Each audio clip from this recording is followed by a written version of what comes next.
What's up, guys? All right, I just want to talk a little bit about why and how you should scale today's workout. So just looking at, I'm going to try to kind of start going into a little bit more detail on some of the workouts, maybe pick one a week or something. Just get a little bit better understanding for you.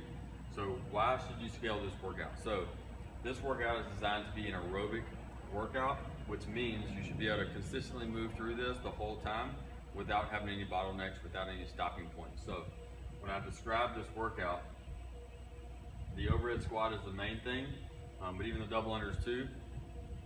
The overhead squats should be done unbroken every round. There should be no doubt in your head that should be unbroken every round.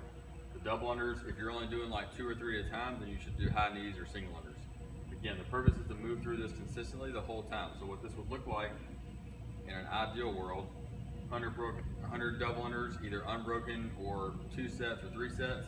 I understand that most of us are not that good at double unders, but even if you do 15 to 20 reps at a time, just because you trip up, you can get right back to it, that's fine. As long as you're not stopping and taking like 10 deep breaths because you're out of breath from doing double unders. So get through the jump rope pretty straight through. Go straight to the bar, drop your rope, go straight to the bar, pick it up, do 12 overhead squats at a good speed, 12 bar facing burpees at a consistent speed, 12 box jumps at a consistent speed, stepping down every rep. Once you're stepping down every rep, again, it's a little bit of conservative pacing there. If we do rebounding box jumps, then we may get our heart rate up a little bit too high to where we have to take 5 or 6 deep breaths before we pick that bar up and go again. Ideally, we come off the box, we go straight back to the overhead squats, pick it up and go right into those 12 overhead squats, and they're the same speed as the first 12 were.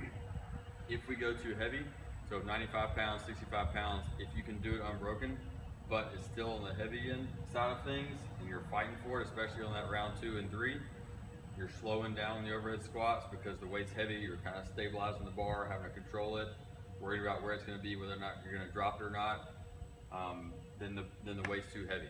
So you should be able to get done with this. You should not want to lay down on the ground after your 12th box jumps on that 3rd round. You should be able to go straight to that run, start running, and keep a good, decent pace on that run. This run should be about the pace of if you were doing like 1.5 miles for time. So 1.5 miles or maybe a little bit slower, a little bit faster on that. So a little bit slower than your mile time, because this is going to be 12 to 15 minutes into the workout. But it should not be like your 5K time, because you should not be completely smoked by the time you get done with this. So just because the workout has a weight written on there, it's the main thing I want to get across. Listen to the coach when he's telling you to scale something appropriately, because he or she knows the design of the workout and understands where we're coming from and what the response is supposed to be, and that's what we're going for. Don't let your ego get in the way of scaling that workout, because it's not about going prescribed or scaled. It's about getting the response out of the workout that we're looking for. We're training for with a purpose. It's designed with a purpose, and we want you to get that response out of the workout. So let's just take this workout and use the example. I prescribed a decently lightweight, but let's just say that your overhead squat, you're a male, and your overhead squat 1 rep max is 115 pounds. If you do 95 pounds for this workout, you're probably going to have to break it up. So compare the feeling of, if I do it, I could probably use 115 for this workout, but I wouldn't go much heavier than that. I would do 100 double unders unbroken. I would squat snatch the first bar and do 12 overhead squats unbroken, steady pace on the burpees, box jumps, pick the bar right back up. I would do all 3 sets at the same pace all the way through, and I might even pick up the pace on my last set of overhead squats.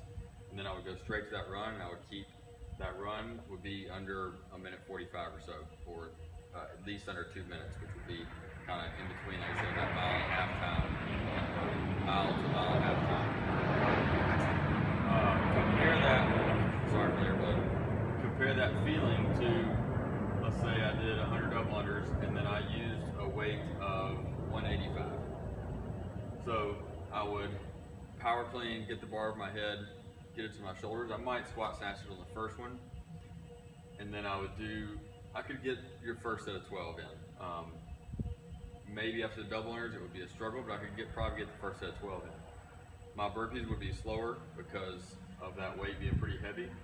My box jumps could be fast, and I'd get back to the overhead squats, and I would have to take a few deep breaths, get myself ready, get myself braced, get in a good setup position, either squat, snatch, or power clean to overhead on that bar, and then I would probably drop the bar halfway through. I would stop, take a few deep breaths, and then pick the bar back up again. And I would keep moving through that for each 3 rounds. And then I would get to that 400-meter run. Now think about that in the sense of what that would feel like differently if I'm breaking those up every round. It's a totally different response that we're getting from that workout. We don't want that. We want it to be consistent movement throughout the whole thing. So I guess just the idea is when we're talking to you about a workout and we're talking about scaling a workout, and I say in the warm-up, these reps should feel easy because you're not fatigued right now, you haven't done double unders. This should feel easy. Take that into account. Look around the room, maybe see what everybody else is doing. I may even ask what I would be doing if you're a guy, and like I said, if I'm doing this workout, I would use 115. If you know that your overhead squat is 200 pounds less than me, then 20 pounds less on the workout is probably not enough. It should probably be more than that. That's, again, the same reason we scaled the wall balls last week. I know it's only 20 pounds. You're not used to scaling a wall ball. But if I want you to be doing 20 to 25 reps unbroken for 4 sets, then you might need to scale it, because the point of it is for breathing and muscle endurance, not complete muscle fatigue and complete just falling apart towards the later reps. So really think about that as we're talking about workouts and taking you through the workouts when the coach is describing it, how it should feel, all that stuff. Take that in consideration. Think about the response that we're looking for versus doing it prescribed or scaled.